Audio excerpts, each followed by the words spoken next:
Hi everyone, welcome back to our channel R2S news and updates. मेरा नाम हिमलता और मैं बीना। सो गाइस, कैसे हैं आप सब लोग? आई होप कि आप सब बहुत ही अच्छे होंगे। आज हम लोग जिस पे रिएक्ट करने वाले हैं वो है मेजरली राइट की वीडियो पर, which is major Gaurav Arya sir का वीडियो। ये है army chiefs action plan for the future of the Indian military. So guys, video इन तक देखिएगा, अच्छा लगे लाइक कर देना, शेयर कर देना, सब्सक्राइब कर देना हमारे चैनल को। और ये वीडियो की लिंक आपको डिस्क्रिप्शन बॉक्स में मिल जाएगी, वो जाकर फटाफट चेक आउट कर लो। So let me get started. And guys, हमारे और 2 रिएक्शन चैनल्स हैं जिसका लिंक आपको डिस्क्रिप्शन बॉक्स में मिल जाएगी, जरूर से आके चेकआउट कर लीजिएगा। चलो स्टार्ट करते हैं। जय हिंद दोस्तों, मैं हूं मेजर गौरव आर्या और आप देख रहे हैं मेजरली राइट। दोस्तों, भारत के थल सेना अध्यक्ष 30 जून 2024 को अपना कार्यभार संभालते हैं। जनरल उपेंद्र द्विवेदी, जम्मू और कश्मीर राइफल्स के ये अपना कार्यभार संभालते हैं और 20 अगस्त को, यानी कि 30 जून को कार्यभार संभाला और 20 अगस्त को एक मीटिंग रखते हैं जहां पे who's who of Indian army बैठी है वहां पे। दोस्तों, ये जो मीटिंग हुई इसमें 7 आर्मी कमांड्स के GOC इन सीज होते हैं, आर्मी कमांडर्स होते हैं, they were present and the chief address the 7 army commanders. फौज के कमांड्स कौन से हैं? ईस्टर्न कमांड है, western command, northern command, southern command, central command, south western command और army training command. ARTRAC Shimla में है। ये ट्रेनिंग करवाता है पूरी इंडियन आर्मी के, रिस्पॉन्सिबल। तो 7 आर्मी कमांडर्स वर प्रेजेंट। लेकिन दोस्तों, इसके पहले मैं आपको बताऊं, मैं आपको यह भी कहना चाहता हूं, कई लोगों ने यह बोला कि यार मेजर एक बात बताओ, 30 जून से टेक ओवर कराए, ये 20 अगस्त को मीटिंग क्यों हो रही है? क्या ये मीटिंग जुलाई में नहीं हो जानी चाहिए थी? नहीं दोस्तों, ऐसा नहीं होता। When an army chief takes over, उनके दौरे चलते हैं हर जगह, वो विजिट्स पे जाते हैं, पहले समझते हैं, क्योंकि हर रैंक पे फौज में पर्सपेक्टिव अलग होता है। Every rank has a different perspective. अगर आप कैप्टन हैं तो आपका पर्सपेक्टिव अलग है, जब आप कर्नल बन जाते हैं आपका पर्सपेक्टिव बहुत कई गुना बड़ा हो जाता है, फिर आप ब्रिगेडियर बनते हैं, तो ऐसे ऐसे जैसे आप राइज करते हैं। Now he is the army chief, उनके ऊपर फौज में तो कोई नहीं है, he is the top most. तो जब वो सेना को देखते हैं, वो कैसे देखते हैं, ये सारी की सारी प्लानिंग होती है। बहरहाल मुद्दे पे आता हूं दोस्तों कि 20 अगस्त को ये मीटिंग हुई और आर्मी चीफ ने क्या क्या बोला, अब मैं आपको बताता हूं। ये 5 मुख्य पॉइंट हैं जिसमें आर्मी चीफ ने बात करी है और ये लड़ाई के दौरान काम आने वाली चीजें हैं। लेकिन दोस्तों, अब आप बोलेंगे साहब कि इसमें बात तो उन्होंने आर्टिलरी की नहीं करी, बात तो उन्होंने टैंक की नहीं करी। दोस्तों, लड़ाई जो है ना बहुत हाईली कॉम्प्लेक्स है और उसमें 10 चीजें और होती हैं गोले बारूद के अलावा। देखिए क्या क्या बोला, बड़ी इंटरेस्टिंग चीज है। स्ट्रैटेजी जरूरी, ट्रांसफॉर्मेशन गोल्स, जो बदलाव है उसके गोल्स क्या है, उसके टारगेट क्या है। aims to modernize the army into a technology-enabled, self-reliant force capable of operating in multi-domain environment। यानी कि आर्मी को, मैं आपको समझा देता हूं, आर्मी को फर्स्ट ऑफ ऑल एक सेल्फ सफिशिएंट फोर्स बनाना है। आत्मनिर्भर, self sufficient force, technologically driven, जिसमें टेक्नोलॉजी का, देखिए, जो एक फौजी का जोश है, जुनून है, जज्बा है, वो तो है, लेकिन टेक्नोलॉजी बदल रही है। टेक्नोलॉजी बदल रही है, आर्टिफिशियल इंटेलिजेंस की लोग बात कर रहे हैं आजकल और उसको ला भी रहे हैं फौज में।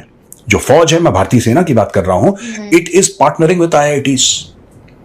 वो IIT के साथ पार्टनर कर रहे हैं, वो कह रहे हैं which is the best solution that we can get. तो टेक्नोलॉजी जब ये हो गई है कि लोग 5th जनरेशन और 6th जनरेशन फाइटर एयरक्राफ्ट की बात कर रहे हैं, वो एयरक्राफ्ट ठीक है, वो एयरफोर्स का मुद्दा है, वो थल सेना का मुद्दा नहीं है, लेकिन कहीं ना कहीं थल सेना से भी वो जुड़ता है। हाँ। मैंने आर्टिफिशियल इंटेलिजेंस की बात करी, यहां पे साइबर की बात करी, आप स्पेस की बात। तो एक पूरा जब लड़ाई होती है दोस्तों, जब युद्ध होता है, तो एक 360 डिग्रीज, यानी कि बिल्कुल राउंड एक 360 डिग्रीज का पर्सपेक्टिव होता है। अब वो दिन लद गए जब बोलते थे कि नहीं साहब, आइसोलेशन में लड़ाई होगी। आइसोलेशन में लड़ाई नहीं होती। 7 अक्टूबर 2023 को हमास हमला करता है इजराइल के ऊपर और पूरी दुनिया कांप जाती है। अब आप बोले साहब ये छोटे से, कितना, इतना सा इजराइल है, इतना सा गाजा है, हमें क्या लेना देना? नहीं, हमें लेना देना है, क्योंकि हमारी जिंदगी उससे इंपैक्ट होती है। हजारों किलोमीटर दूर रूस और यूक्रेन की लड़ाई हो रही है, हमारा क्या लेना देना? लेना देना है। इसीलिए दोस्तों, ये जो लड़ाई है, ये मल्टी डोमेन में जा चुकी है। जब मैं मल्टी डोमेन की बात कर रहे हैं तो we are talking about all domains. We are talking about space, we are talking about water, we are talking about under water, we are talking about land, we are talking about air, we are talking about everything, cyber, सबकी बातें हो रही हैं यहाँ पे, media, social media, सबके बारे में। तो ये आर्मी चीफ ने सबको बताया कि यार इस पे हमारे टारगेट क्या हैं, हमारे गोल्स क्या हैं, इसको एक बार रिव्यू करा जाए और फटाफट इसके ऊपर कार्रवाई करी जाए। जो दूसरी बात जनरल द्विवेदी ने बोली, स्ट्रेटेजिक इनिशिएटिव्स, यानी कि सामरिक हमारे इनिशिएटिव्स क्या हैं? Discussion focused on reorganising army structures, improving infrastructure and enhancing cross domain capabilities across land, air, cyber and space. Reorganising army structures, यानी कि आर्मी का जो स्ट्रक्चर उसको रीऑर्गेनाइज करना। अब आप बोलेंगे क्यों कर रहे हैं आर्मी का स्ट्रक्चर ऑर्गेनाइज या रीऑर्गेनाइज? इसलिए रीऑर्गेनाइज कर रहे हैं क्योंकि जब आपको ऐसा लगता है कि माहौल बदल रहा है, हर एक युद्ध के बाद या हर एक टेक्नोलॉजिकल एडवांसमेंट के बाद आपको अपने आप को उससे मिलाना है और उससे आगे निकलना है। ओके, अब ठीक है? समझ में आया। अब उदाहरण के लिए 2-3 चीजें थी जो भारतीय सेना में समझा जाता था। एक अंडरस्टूड सी बात थी कि यार ये तो होगा। रूस और यूक्रेन के युद्ध ने दोस्तों उस चीज की धज्जियां उड़ा दी। फ्रैंकली स्पीकिंग, उस चीज की धज्जियां उड़ा दी उस सोच की। मैं आपको 2-3 चीजें बताता हूं। पहली बात तो ये मानना था लोगों का, ठीक है, हमारा भी मानना था, मेरा भी मानना था, हम सबका मानना था कि जो लड़ाइयां होंगी ना वो लंबी लड़ाइयां नहीं होंगी, 1-2-3 हफ्ते में निपट जाएगी लड़ाई। यानी कि जो कल की लड़ाइयां होंगी, ये हम सोचते आ रहे हैं पिछले 20 साल से कि जो कल की लड़ाइयां होंगी वो दे विल नॉट बी कि चली जा रही है लड़ाई सालों दर साल, वैसी लड़ाई नहीं होगी। 1-2-3 हफ्ते में कट एंड ऑफ स्टोरी। वो एंड ऑफ स्टोरी हुआ नहीं। 2.5 साल से रूस और यूक्रेन की लड़ाई चल रही है और सब आप जानते हैं। दूसरी चीज, टैंक का यूटिलाइजेशन। हमें लगा कि जहां पे टैंक चला गया माहौल बदल गया। टैंक आज भी इंपॉर्टेंट है, इसमें कोई डाउट नहीं है, लेकिन दोस्तों एक बात बताइए कि जब एक बार सुसाइड ड्रोन्स आ गए, कामेकाजी ड्रोन्स आ गए, तो क्या आप बताइए क्या टैंक को खतरा नहीं हुआ?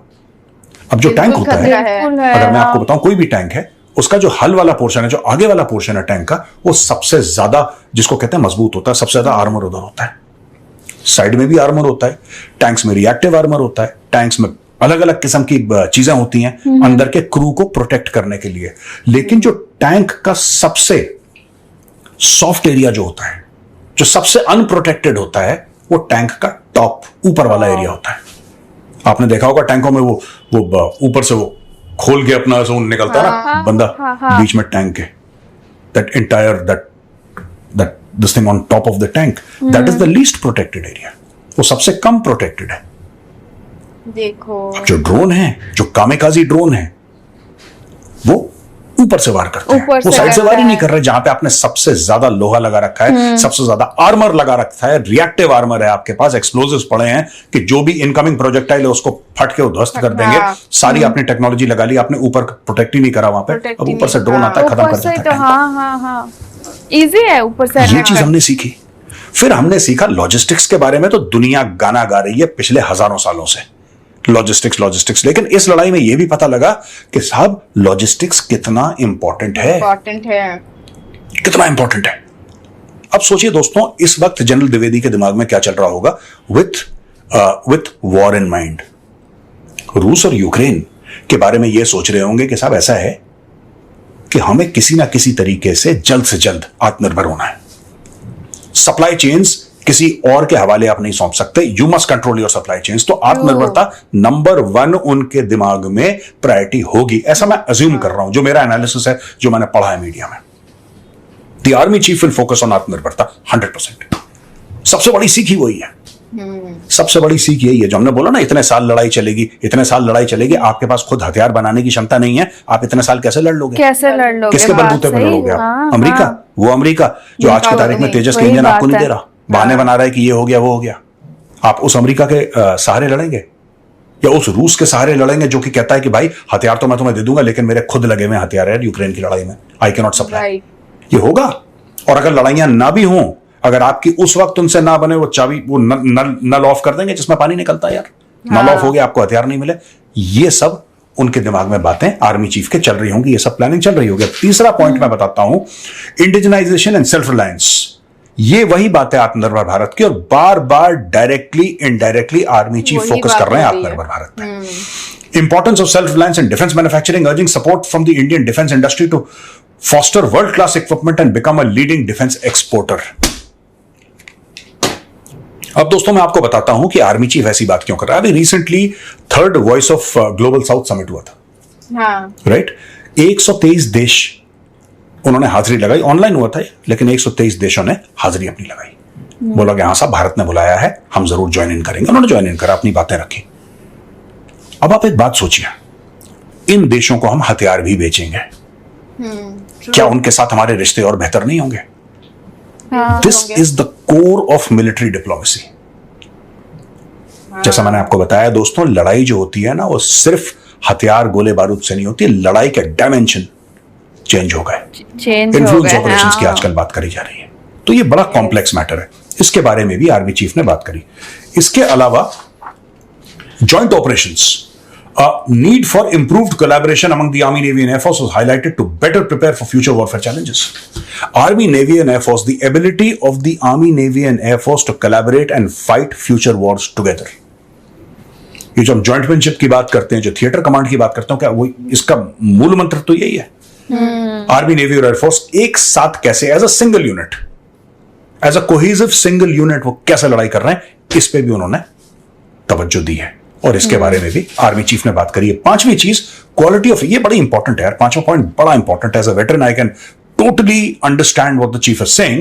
Initiative aimed at enhancing the welfare of military personnel and their contribution to health, education and sports. तो ये विकसित भारत का जो सरकार का प्लान है, विकसित भारत 2047, यानी कि 100 साल हमारी आजादी के। तो दोस्तों जब आर्मी चीफ ने ये पांचों बातें करी, और पांचवें पॉइंट पे मैं दोबारा आऊंगा, ये बात है विकसित भारत, राइट? विकसित भारत 2047, यानी कि 1947 में आजादी मिली, 2047 में हमारे 100 साल कंप्लीट हो गए। उस 100 साल में आप फौज को कैसी चाहते हैं? क्योंकि सरकार ने तो एक बात बताई ना, फिर 100 साल में आप इंफ्रास्ट्रक्चर कैसा चाहते हैं, हेल्थ केयर कैसी चाहते हैं, एजुकेशन कैसी, ये बताना फौज कैसी चाहते हैं। ये जो सारे पॉइंट है, तो very very important from a military perspective की जो वेटरन्स हैं। देखिए फौज एक परिवार है, फौज एक इकोसिस्टम है। जिसने फौज छोड़ दी, आप उसकी केयर कैसे करेंगे? जिसको चोट लग गई, उसकी केयर कैसे करेंगे? जो वीरगति को प्राप्त हो गया, उसके परिवार की आप केयर कैसे करेंगे? इसका भी फौज में पूरा का पूरा इकोसिस्टम है। उसको किस प्रकार से इन्वॉल्व कर सकते हैं, इंप्रूव कर सकते हैं, और ओवरऑल पर्सपेक्टिव उसका क्या होगा। स्पोर्ट्स की इन्होंने बात करी, ये भी बड़ा इंपॉर्टेंट है। वाह। आपको पता है ना, Neeraj Chopra is from the Indian army, और आपको पता है colonel Rajyavardhan Singh Rathore is also from the Indian army, Olympic medallist. ये तो पता नहीं था। तो फौज ने major Dhyan Chand, the hockey wizard, जिसको देख के हिटलर भी एक बार खड़ा हो गया था अपनी सीट पे कि बॉस ये क्या है, ऐसा जादू। और भी बड़े बड़े हैं, थोड़े से एक दो कंट्रोवर्शियल नाम भी हैं, बट आपने पान सिंह तोमर का नाम सुना होगा। ये सारे फौजी हैं, सारे एथलीट, मिल्खा सिंह, तो बड़े बड़े ग्रेट्स हैं जो फौज ने पैदा करे हैं, फौज ने देश को दिए। कई नाम, इतने 4-5 नहीं है, नाम बड़े सारे हैं, लेकिन मैं आपको सिर्फ कुछ नाम बता रहा हूं। ओ बाप रे, लास्ट वाली शॉकिंग हो गई ना। हाँ, नीरज चोपड़ा का ये जो न्यूज है, मतलब ये फौज से है नीरज चोपड़ा। So, और जितने भी एथलीट्स है, मतलब सब फौज से है, वो सुन के कैसा है ना। जितने सारे नाम लिए, जिनके नाम लिए वो सारे फौज से है। और यहाँ पे बोले ना कि फौज का एक अपना ही इकोसिस्टम है। ये तो सुन के अच्छा ही लगा ना कि उन लोग का वे कितना कितना, मतलब वो सोच के रखते, ये आप जो देश को सर्व कर रहे हैं उसके बाद आपको भूल जाएंगे, ये नहीं होने तो वाला। नहीं हो सकता। और कोई भी वार से पहले एक वहां पे बोले ना कि सब एक टीम को रीऑर्गेनाइज करना, जैसे बोले ना, तो ये तो मतलब हर एक मिशन पे जाने से पहले एक टीम को रीऑर्गेनाइज करना पड़ता है, क्योंकि सबका अलग अलग हर एक लेवल का अलग अलग पर्सपेक्टिव होता है। एंड वो लोग डिस्कस करते हैं, सबसे बात करते हैं, है ना। फिर एक स्ट्रेटजी वो लोग क्रिएट करते हैं, उस हिसाब से वो लोग चलते हैं। हाँ, स्ट्रेटजीज होता है, प्लान्स होता है, उसके बाद फिर वो लोग उसको एग्जीक्यूट करते हैं या उसको यूज करते हैं, जो भी बोलते हैं। ये वीडियो तो बहुत इंफॉर्मेटिव थी। उसके बाद बहुत कुछ हम लोग को यहाँ पे पता चला कि मतलब प्लान क्या है, फ्यूचर का प्लान क्या है। ये बहुत अच्छा लगा कि मतलब सब कुछ का प्लान हो रहा है। तो यहाँ पे जो मिलिट्री का जो अलग से प्लान हो रहा है बहुत जरूरी है। सो वीडियो से तो बहुत कुछ इन्फॉर्मेशन हम लोग को मिला, बहुत कुछ जानने को मिला, बहुत कुछ सीखने को मिला, है ना। सो यही था हमारा रिएक्शन गाइस। आपको कैसा लगा आप हमें कमेंट में जरूर बताना। अगर यहाँ तक वीडियो देखे हैं, thank you so much for watching our video. अच्छा लगा लाइक कर दो, शेयर कर दो, सब्सक्राइब कर दो हमारे चैनल को। ओरिजिनल वीडियो की लिंक आपको डिस्क्रिप्शन बॉक्स में मिल जाएगी, जरूर से आके चेकआउट कर लीजिएगा। चलो मिलते हैं नेक्स्ट वीडियो में, Bye. बाय।